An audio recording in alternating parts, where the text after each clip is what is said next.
Wala ka ng takas, Arturo. Paano nyo kami natuntun? Wala ka na doon. Ilabas niyo si Megan. Napapaligiran na namin kayo.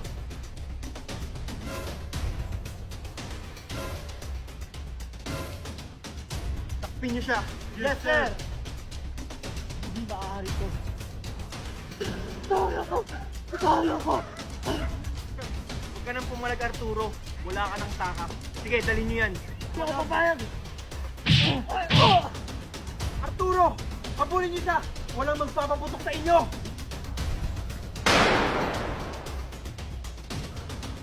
Sino nagpaputok sa inyo?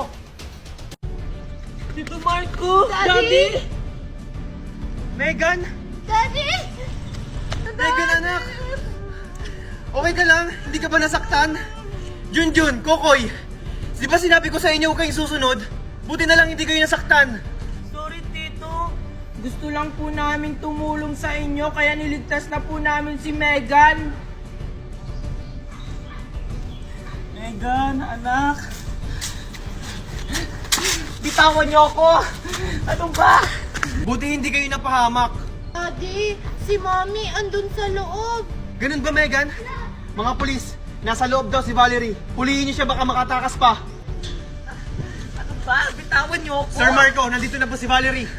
Walang niya ka talaga, Valerie. Sige, dalhin niyo na yan. Sige po, Sir Marco. Ma'am Valerie, may bisita ka.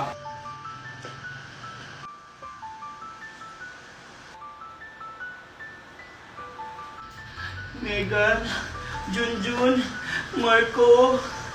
Marco, alam kong hindi mo pa akong papatawad sa ngayon.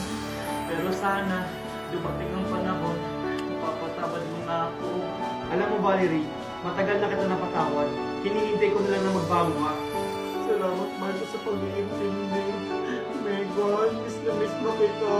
Sana mapatawad mo ko.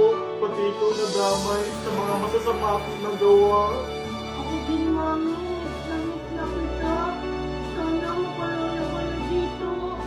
Junjun, hindi ko na kung paano ko ito umpisahan sa sobrang laki ng kasalanan ko sa iyo.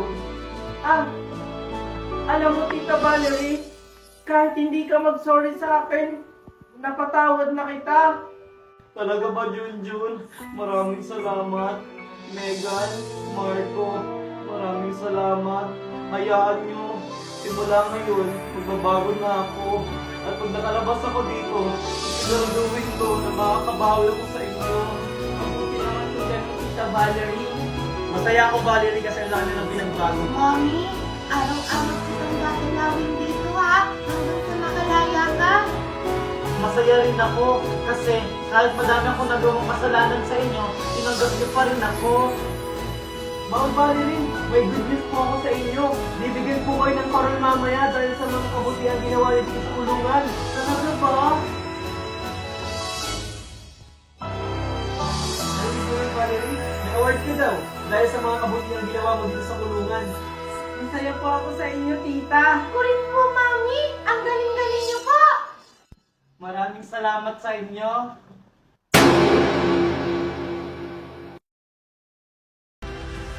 Excuse, Mom. Dok! Kayo po ba yung magulang ni Kokoy? Opo, Dok. Kamusta na po siya? May mali na po ba siya? Tensya na po, Ma'am, kasi hanggang ngayon wala pa rin po siyang malay. Ano? Ano po ba yung sakit niya? Huwag po kayong mabibigla, Ma'am, pero malubha na po yung sakit ng anak na. Ano? May sakit po siya, Kinkolabae, level 3. Ha? Anong klaseng sakit po yun, Dok? Sa totoo niyan, Ma'am, bago lang yung sakit na yan. Siya lang yung kauna-una ang nagkaroon ng ganyang sakit. Pero huwag kayong mag-alala, Ma'am. Gagawin ko ang makakaya ko para mapagaling siya. Salamat, Dok. Kaso kailangan niyo pong gumastos ng malaking pera kasi hindi biro yung sakit ng anak niyo. Nurse, nasan po yung word ng anak ko? Kukoy po yung pangalan niya. Ako koy po. Andun po siya sa emergency room. Okay, sige, thank you. Asawa! Asawa? Ano? Kamusta na si Kokoy? Hanggang ngayon wala pa rin siyang malay. Malubha daw ang sakit ng anak natin, sabi ng doktor. Kailangan natin ng perang malaki. Ano? Ano ba kasi nangyari sa kanya? Hindi ko alam. Bigla na lang siya nahimatay sa bahay. Kaya sinuka agad namin siya sa hospital. Oo nga, Daddy. Sana gumaling na si Kokoy. Ano po gagawin natin? Huwag tayo panghinaan ng loob. Magdasal lang tayo sa Panginoon at manalig. Lord, sana pagalingin mo na si Kuya Kokoy. Para maging masaya na ulit kami. Bakit si Kokoy pa yung nagkasakit? Eh mabait naman si Kokoy. Pero Lord, alam ko naman pagsubok lang ang lahat ng to. Sana gabayan mo kami palagi. Ma'am, sir, ito na po yung kailangan yung bayaran at bilhin para kay Kokoy. Dok, kailan po ito kailangan bilhin? As soon as possible po, sir. Excuse me. Asawa, saan tayo kukuha ng ganang kalaking pera? Hindi ko din alam, asawa, kasi yung savings natin ubos na. Mami, ano po yung binabasa nyo? Wala to anak. Ito pala yung babayaran sa ospital. Malaki po ba yung babayaran sa ospital? Medyo anak, pero huwag kayong mag-alala, kaya itong bayaran ni Daddy. Anak, gagawin namin ang lahat para gumaling ka. Basta lumaban ka lang. Huwag kang susuko. Andito lang kami para sa'yo.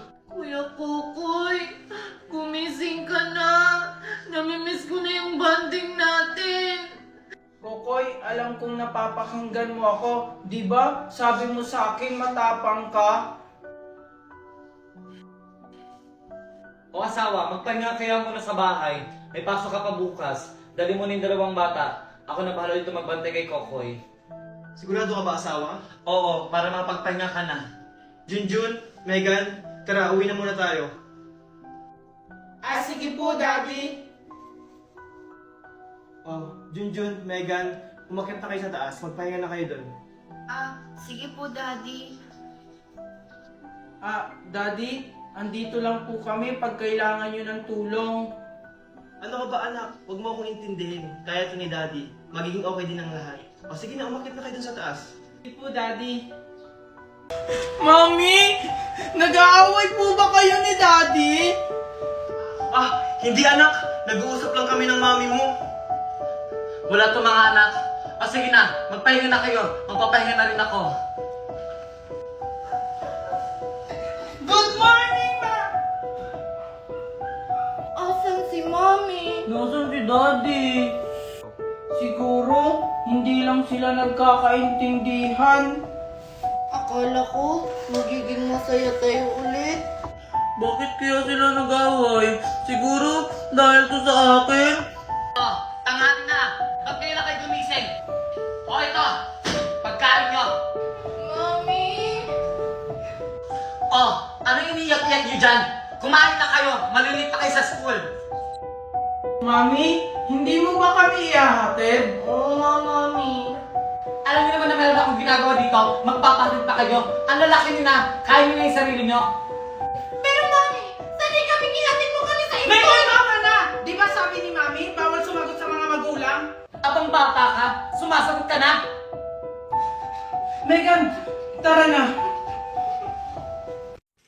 Vale. Mga anak!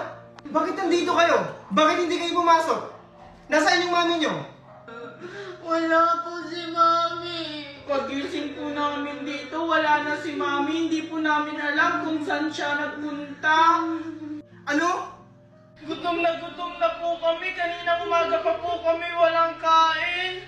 Kanina pa po kasi wala si Mami. Ano? Saan kaya nagpunta yung mami nyo? Sige, dyan lang kayo. Hahanapin ko lang mami nyo.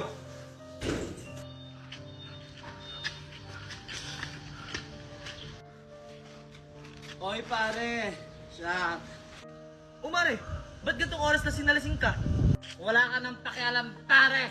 Madami kasi akong problema. Mukhang ang laki ng problema mo, Maria. Nasaan ba si Paring Marco?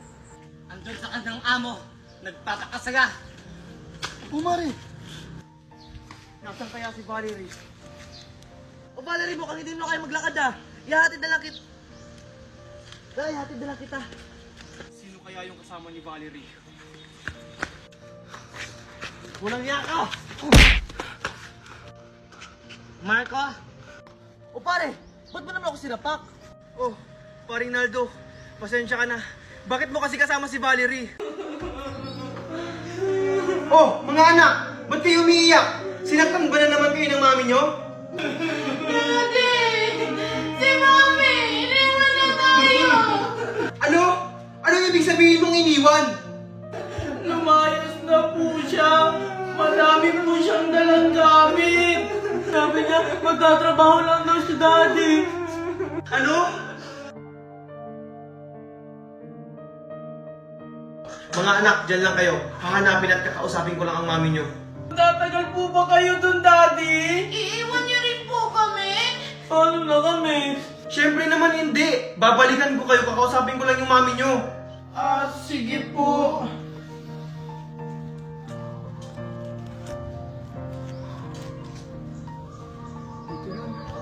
Saan kaya dito nakatira si Valerie? Excuse me sir, anong kailangan mo? Itatanong ko lang po sana kung may kilala po kayo ditong nakatirang Valerie. Valerie? Matagal na ako nakatira dito pero wala akong kilalang Valerie. Ganun po ba? Sige, salamat po. Thank you Naldo, ngayon lang ulit ako naging masaya. Ano yung Valerie? Marco? Si Marco ba yun? Ha? Imposible naman masusunod pa tayo dito. Hindi nga ako nagkakamali, si Marco yan! Oo nga, ano ba yan? Paano niya kailangan kung nasan tayo? Kailangan na natin umalis, baka makita pa tayo. Tara na! Sunduin mo ako ulit bukas, babe, ha? Teka, si Megan ba yun? Megan! Daddy? Si Daddy! Bilisan natin maglakad! Bilisan mo. Megan? Daddy! Sino tong lalaking to? Ano po? Sumagot ka! Sino tong lalaking to? Boyfriend ka pa! Ano? Hindi mo man lang pinaalam sa akin na may boyfriend ka? Eh, ba't ko ba ipapaalam sa inyo? Di ba wala kayong pakialam sa amin? Anong sabi mo? Yan lang ba, Daddy? Sampalin mo ba ako? Baka nakalimutan mo! Nagkakaganito lang ako dahil sa inyo! Ano? Dahil sa akin? Ginawa ko naman lahat, Megan, para maging isang mabuting ama sa inyo. Mabuting ama? Kung naging mabuting ama ka, bakit ay nagkawatak-watak? Bakit kayo naghiwalay ni Mami? Tara na, babe! Walang aalis! Ikaw na lalaki ka. Wag na wag ko nang makikita yung pagmukha mo. Layuan mo ang anak ko! Tara, Megan, umuwi na tayo! Ayoko, Daddy! Sarap para magsigarilyo kuya, no? Simula bukas, hindi ka na makakalabas ng bahay. Daddy? Kuya Junjun si Daddy! Oy, Daddy! Tara, tayo tayo para makalimutan mo na si Mami! Yes! Today's our family day! Kuya, gising na! Family day natin ngayon! Kuya, ikaw din! Gising na! Family day na! Oo nga pala, family day na natin!